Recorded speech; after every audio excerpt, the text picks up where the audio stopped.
Hello everyone, I'm John Alexander representing SPM Labs LLC, introducing the Dynamic Cantilever Calibrator, or DCC for short. This version of the DCC is designed primarily for use with the multimode and dimension microscopes. Here is the DCC software directory. I have highlighted the live acquisition program spmlabs_dcc.exe. Note there's also an offline version for analyzing saved data, the SPM Labs DCC offline.exe. Here is the DCC user interface, the experimental settings on the left, the active data display in the center region, and the analysis controls on the right. I won't go into great details on the controls in this video, just a quick overview of the main controls and features. On the left, you select the cantilever from the included library, or edit the library and add your own cantilevers. You can also select the medium the cantilever is in, whether it's air or water or something else. You can also edit this as well. And of course, we also need the absolute temperature of the cantilever to do these calculations. In the lower left, we have the acquisition controls. You can select the deflection channel or lateral force channel as inputs. You can also select the sample rate up to 16 megahertz. And you can also select the input voltage range of the signal.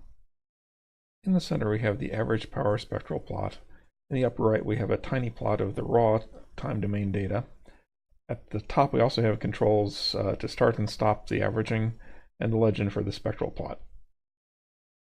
In the upper right, we have a line for notes to be saved with the data.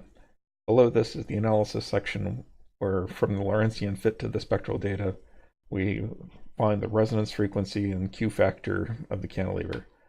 Using the Sater method, we calculate the spring constant, and then from the spring constant and the power spectral data, we're also able to calculate the inverse optical sensitivity in meters per volt.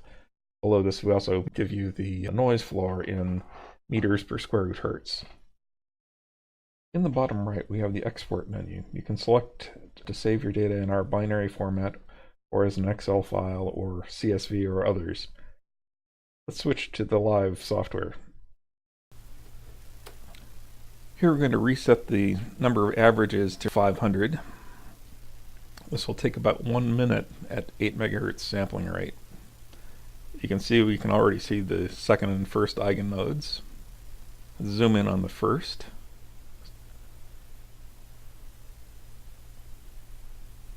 Zoom in a little more.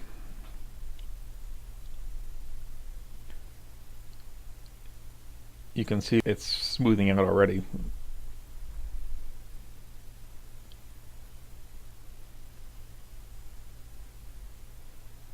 And we're already halfway through the 500. It's pretty smooth.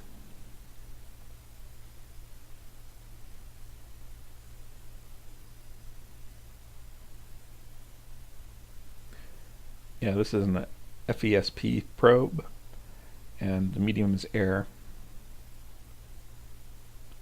And there we go. Okay, the red line is the fit to the data. You see that's 84 kilohertz. The Q factor is around 210. The spring constant's 2.9 newtons per meter, and the IOS is 94 nanometers per volt. And we also see that the noise floor is around 300 femtometers per square root hertz.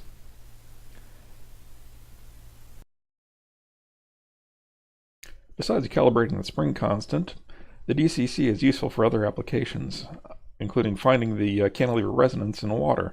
These are spectra of the same probe, on the left in air and on the right in water. You can see that the Q factor is much lower on the right, and the amplitude has also dropped significantly. The resonance frequency on the right is around 4.5 kilohertz. And if you look on the bottom, we have the tapping mode frequency sweep. And the first peak on the left of that spectrum is at 4.5 kilohertz. All those other larger peaks off to the right are probably associated with the liquid cell and not with the cantilever itself. Another application is in multi-frequency techniques that use the eigenmodes of the cantilever to mechanically amplify the signal. Here we're showing that the The DCC can easily find the eigenmodes of the cantilever. In this case, it's all the way out to the 7th eigenmode at beyond 1.2 megahertz. Another application. Some methods, such as piezo force microscopy, can use the cantilever's contact resonance modes to enhance the small signals. These are much smaller than the free resonance amplitudes, but are usually easy to detect with the DCC. The top two plots show the free resonance of the cantilever at around 25.7 kilohertz. The bottom two plots show that the contact resonance is shifted up to 140 kilohertz. The DCC is available from SPM Labs, LLC. Thank you for watching.